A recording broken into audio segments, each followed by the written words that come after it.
Hi everyone, मैं हूं शेख जबी। मेरे इस चैनल में आप सभी का स्वागत करता हूं। इस वीडियो में हम लोग बात करने वाले हैं वर्ल्ड की नंबर 1 प्रीमियर लीग यानी इंडियन प्रीमियर लीग आईपीएल। तो आईपीएल का 4 दिनों में स्टार्ट होने वाली है, 4 से 5 दिनों में। तो मैंने दो मैच, जो स्टार्टिंग के 2 मैच हैं, उन 2 मैचों में 4 टीमों की प्लेइंग 11 बताया हूं मैं।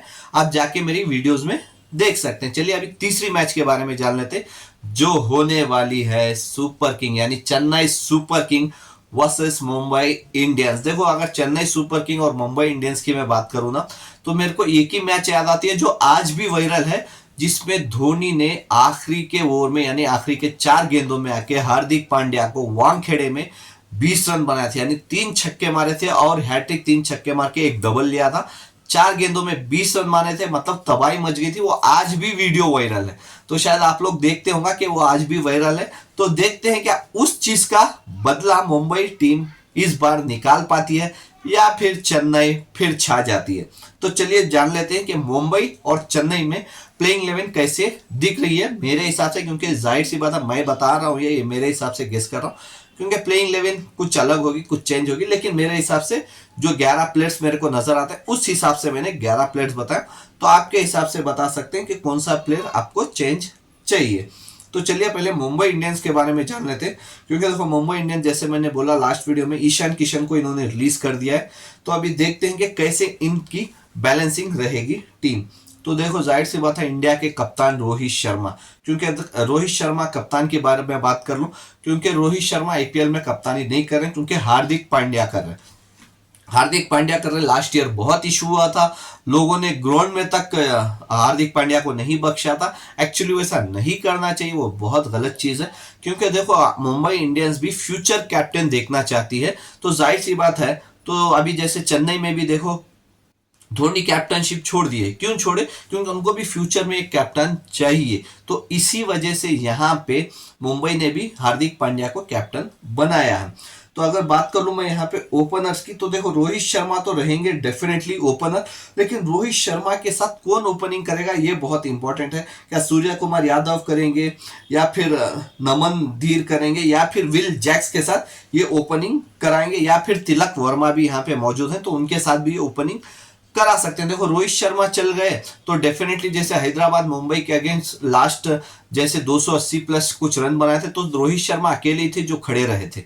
तो रोहित शर्मा है, साथ में सूर्य कुमार यादव, देखो उनसे बेटर स्वीप शॉट कोई नहीं मार सकता अभी प्रेजेंट जो चल रहा है। तो सूर्य कुमार यादव और नमन धीर यहाँ पे मौजूद है। वेल जैक्स, तो वेल जैक्स को कैसे भूल सकते हैं, जिसने राशिद खान को एक ओवर में 4 छक्के मारे हो। मतलब टॉप क्लास, मतलब वर्ल्ड का टॉप स्पिनर, टॉप बॉलर को आप एक ओवर में 4 छक्के मारते हैं, तो उससे बड़ी बात और क्या हो सकती है। तो वेल जैक्स ने ये करके दिखा था जब लास्ट ईयर उन्होंने बैंगलोर में विराट कोहली के साथ खेल रहे थे। तो वेल जैक्स यहाँ पे मौजूद है। तिलक वर्मा, जाहिर सी बात है तिलक वर्मा भी मौजूद है। शायद इनको कौन सी पोजीशन में खिलाते वो बहुत इंपॉर्टेंट रहेगा, लेकिन यहाँ पे फिनिशर की भूमिका रहेगी हमेशा की तरह हार्दिक पांड्या। क्योंकि देखो, हार्दिक पांड्या बहुत सालों से इंडिया के लिए भी फिनिशर की भूमिका निभा रहे हैं और मुंबई इंडियंस के लिए भी, और ऊपर से मुंबई इंडियंस के कप्तान है, तो इनके ऊपर बहुत प्रेशर भी रहेगा और ये अच्छे से फिनिश भी करते हैं हार्दिक पांड्या।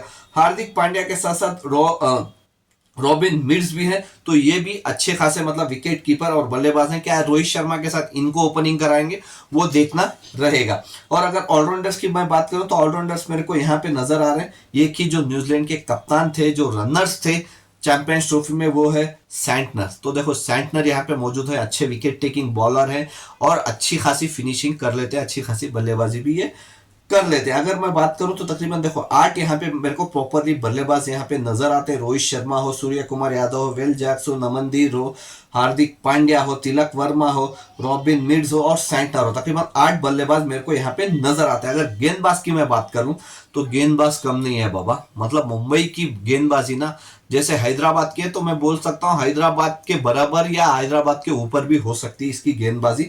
तो यहाँ पे है जसप्रीत बुमराह। तो जसप्रीत बुमराह की क्या बात करें, तो किसी भी बल्लेबाज की विकेट उड़ाने में माहिर है, वर्ल्ड क्लास में कोई भी बल्लेबाज हो।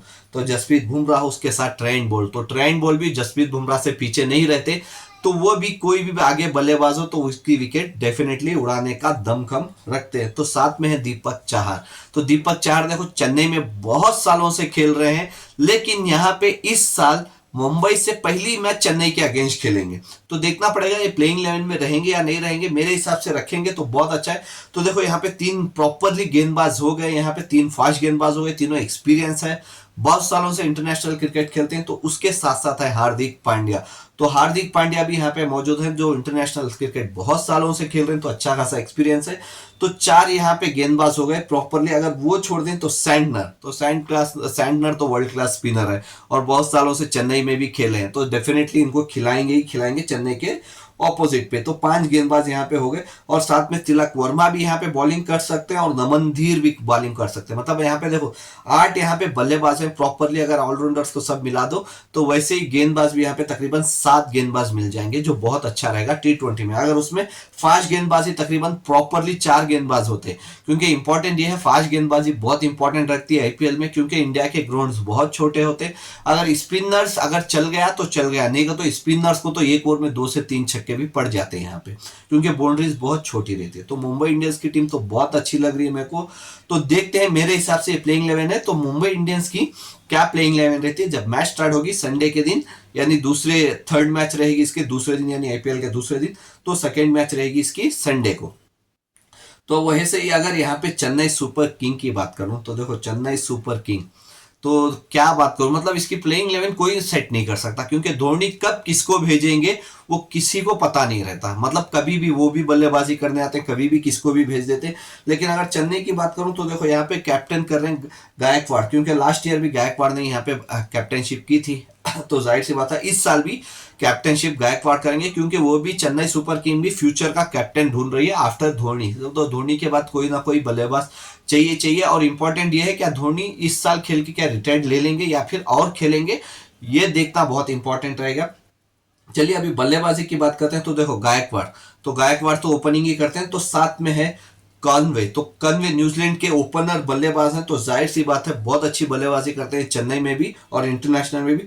तो ये अगर ओपनर हो गए तो मिडिल ऑर्डर में है, या फिर कॉनवे को खिला सकते हैं, या फिर ओपनिंग की भूमिका रविंदर, ठीक है, रविंदर जो न्यूजीलैंड के बल्लेबाज हैं। तो स्पेशली इंडिया की पिच बहुत पसंद आती है, स्पेशली वो इंडिया के ही हैं, पैदा शायद वहां पे हुए थे। तो रविंदर भी यहाँ पे ओपनिंग कर सकते हैं। मतलब 3 यहाँ पे हो गए प्रॉपरली। उसके बाद है शिवम दुबे, क्योंकि हमने शिवम दुबे को देखा कितने बड़े छक्के मारे हैं इन्होंने लास्ट ईयर। तो जाहिर सी बात है कितने बड़े छक्के मारे हैं शिवम दुबे, तो ये भी नंबर 4 पोजीशन पे खेल सकते हैं। उसके बाद है जडेजा, क्योंकि जडेजा इंडिया के लिए भी और चेन्नई के लिए भी बहुत सालों से फिनिशर की भूमिका निभा रहे हैं। और फिर है शंकर हैं, उसके बाद सैम करन है, उसके बाद अश्विन है, उसके बाद महेंद्र सिंह धोनी है। क्योंकि देखो 9 अगर मैं ये जो टीम मैं बनाया हूं इसमें तकरीबन 9 मतलब ऑलराउंडर्स को मिला के 9 बल्लेबाज हैं, क्योंकि धोनी कभी भी खेल सकते हैं, वो किसी के ऊपर नहीं है। जब वो खेलेंगे वो बिंदास आ सकते हैं। मतलब अश्विन को तो यहाँ पे बल्लेबाजी नहीं मिलती, तो समझ लो अश्विन को तो 9वें नंबर पे रखो।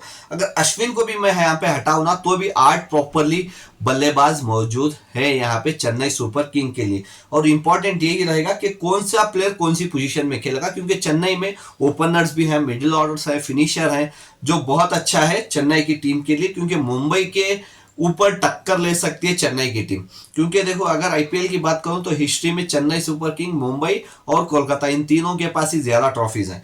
अगर मैं ये 9 लोगों को जो से बोल रहा हूं तो 9 लोगों को है। तो अगर गेंदबाजी की मैं बात करूं तो यहाँ पे खलील अहमद को खिला सकते हैं या फिर चेंज करते हैं धोनी, तो वो देखना पड़ेगा। और उसके साथ साथ श्रीलंका के बॉलर जो तकरीबन 1-2 साल से चेन्नई में खेल रहे हैं तो वो भी मौजूद रहेंगे। पति राणा तो पति राणा जो मलिंगा के एक्शन करते हैं तो डेफिनेटली उनको तो हर मैच खिलाते ही हैं धोनी।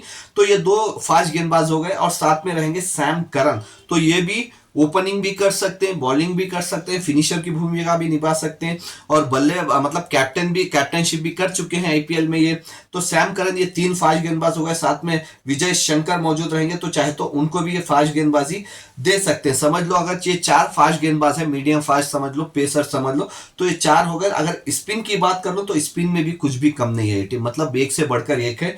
रविंदर जडेजा जो विकेट टेकिंग बॉलर है। तो इंडिया के लिए भी है और चेन्नई के लिए भी है। और साथ में है आर अश्विन, तो अश्विन ने भी विकेट टेकिंग बॉलर है यहाँ पे।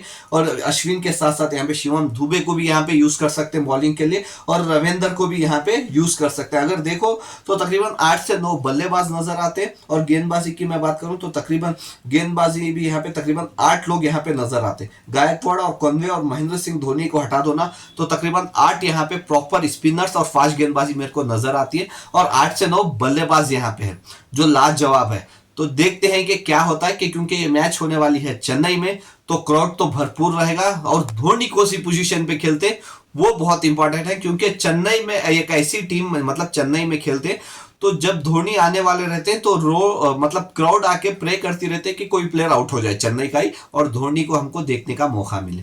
तो देखते हैं इस बार, जैसे धोनी लास्ट में, मतलब लास्ट के 1-2 ओवर रहते तब बल्लेबाजी करने आ रहे थे, इस बार क्या थोड़ा ऊपर आते हैं या फिर लास्ट ईयर के जैसे ही वो अपने आप को नीचे ही लाते हैं, वो देखना बहुत इंपॉर्टेंट रहेगा।